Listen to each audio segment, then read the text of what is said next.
Welcome to W&L Sports Weekly. I'm Jeremy Franklin. Coming up, we'll speak with football coach Garrett LeRose, men's soccer captain Jack Miller, and field hockey captain Haley Tucker. But we start with a quick look back at the weekend in Washington and Lee athletics. Brian Snyder earned his 500th win at the helm of the volleyball program as the Generals beat Messiah 3-0 in Ashland, Virginia. W&L also fell 3-0 to number 6 Juniata. Men's soccer remained unbeaten in ODAC play with a 1-0 home win over Randolph. Women's soccer dropped a 3-2 decision to Virginia Wesleyan, while field hockey lost 5-2 at Ursinus. Men's and women's swimming won the ODAC relays and also picked up dual meet victories over Mary Washington. Men's cross country placed 19th in a 50-team field at the pre-national meet at Wisconsin Oshkosh, and women's cross country came in 8th at Connecticut College. Riding placed 6th at the season opening UVA W&L Invitational, and football improved to 4-1 overall with a 40-29 victory over Emory and Henry. Joining me now is football coach Garrett LeRose. Garrett, welcome to the show. Thanks for having me, Jeremy.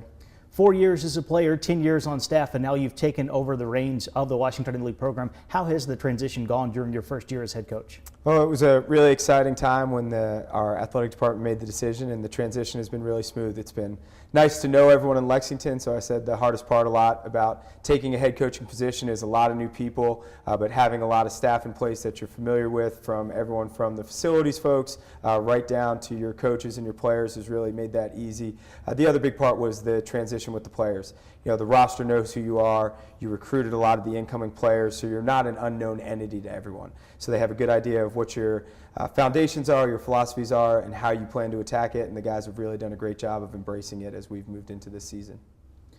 In recent years, the Generals have been known for putting up some pretty impressive offensive numbers. This year, you're leading the ODAC in total defense and points allowed. How well has that unit played so far in 2018? I mean, it's been really exciting to see that unit develop and grow over the past couple of years. As you mentioned, 15 years in Lexington. I can remember a time back in 2005, 6, 7 when our defense was the standout of our program. And certainly this defensive unit at times hasn't gotten the recognition they deserve. They were an outstanding defense last year. Lost some key players, especially at the second level, but a lot of young guys stepping in, assuming some roles, and really, I will say, kind of above expectation for us of what we had hoped for, but we knew we had a great defense, and they're really playing well right now. Your star sophomore running back, Josh Brees, has put up big numbers all season long and all career long. The last couple of games, though, several other guys have stepped up and made some big plays for you. How is the offense coming along? I think we're really starting to settle in and find our identity this year. I think we're very founded in our foundation as an offense. We're not going to get too far away from our option attack and our run game, but each unit's going to have its own identity, and this year's group is, I think, really settling in.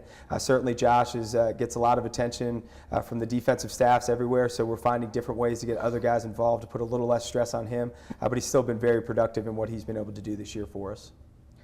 Everyone in the ODAC is currently chasing Randolph, making the Yellow Jackets have the only unbeaten mark in conference play. How do you avoid scoreboard watching as you focus on the games left on your schedule? Well, I think we've been very fortunate this year to have been in this position last year as well, to where we knew some things were outside of our control. But I think what keeps our guys very focused and hungry is they know any slip up from here really makes it difficult to claw back in.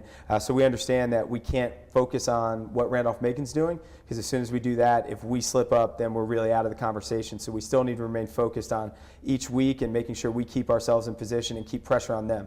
Because I think as ODAC teams amass 2 losses within the league, that's one less team that they're worried about. So we have to focus on ourselves, make sure we're keeping ourselves on track to make sure weeks 8, 9, and 10 this year are still really exciting in ODAC play. Well, Garrett, thank you for joining us. Best of luck with the rest of the fall. Thank you. I'm joined now by Haley Tucker, senior field hockey captain for Mannequin Sabbath, Virginia. Haley, welcome back to the show. Thanks for having me. You missed the first several games of the 2018 season, recuperating from an injury that you suffered back during the spring during lacrosse. What is it like for you to be back on the field now? Yeah, I mean, it feels pretty great. The recovery back from the ACL was obviously really mentally tough, and my teammates and coaches and athletic trainers really got me through that. It was a really long 7 months, but being back on the field has been an indescribable feeling, and I think it's given me a newfound appreciation for playing and practice every day and being on the field with my teammates, and really looking to win every moment, which has been kind of my motto this year.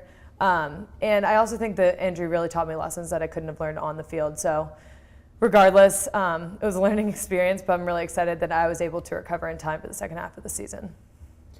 After a slow start, the Generals' offense has come to life over the past few games. Are things starting to click on that end of the field?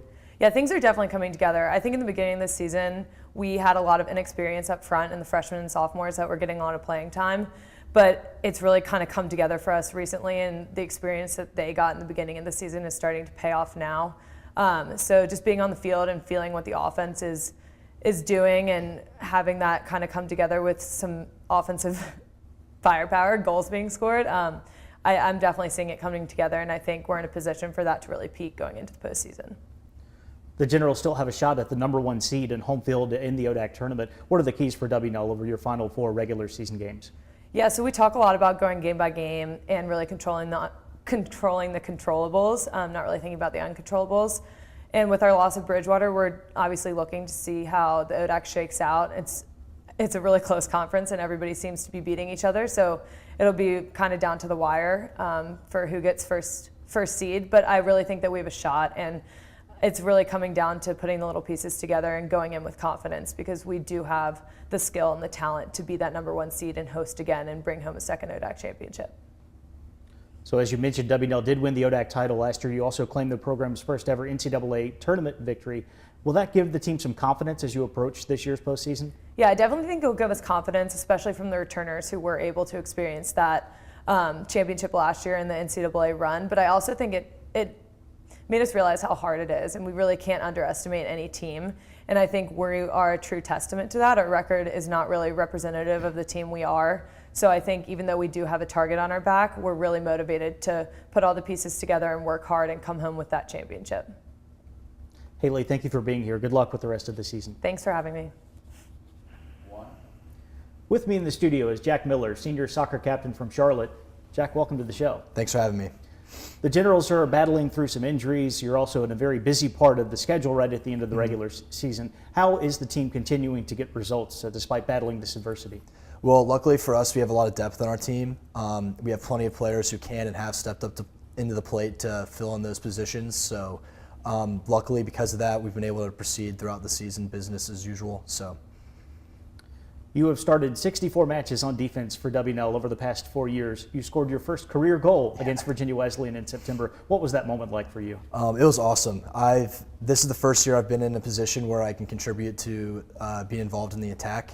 And so when I found out that I was going to be playing there, I wanted to make one of my goals to score this year. So once that finally happened, it was pretty rewarding and exciting. The Generals have been starting a first year in goal in Michael Nick. You've got 2 other rookies, Seth Chapman and Jack Rollins, who normally start in central defense. How have those young players adapted so well to collegiate soccer?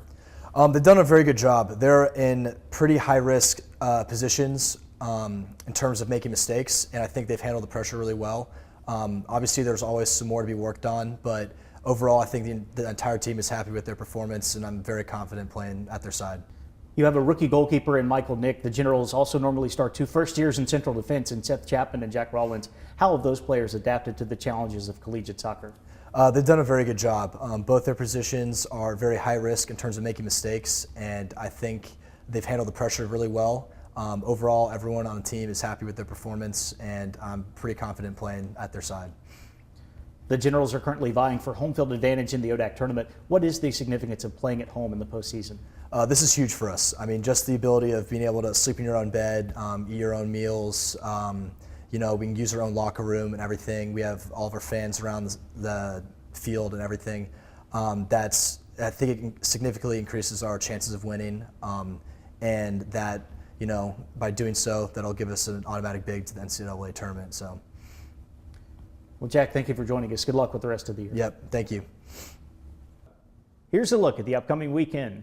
Volleyball will take the court for its final home action of the regular season, playing host to ODAC foes Hollins and Virginia Wesleyan, while field hockey also has a home contest against the Marlins.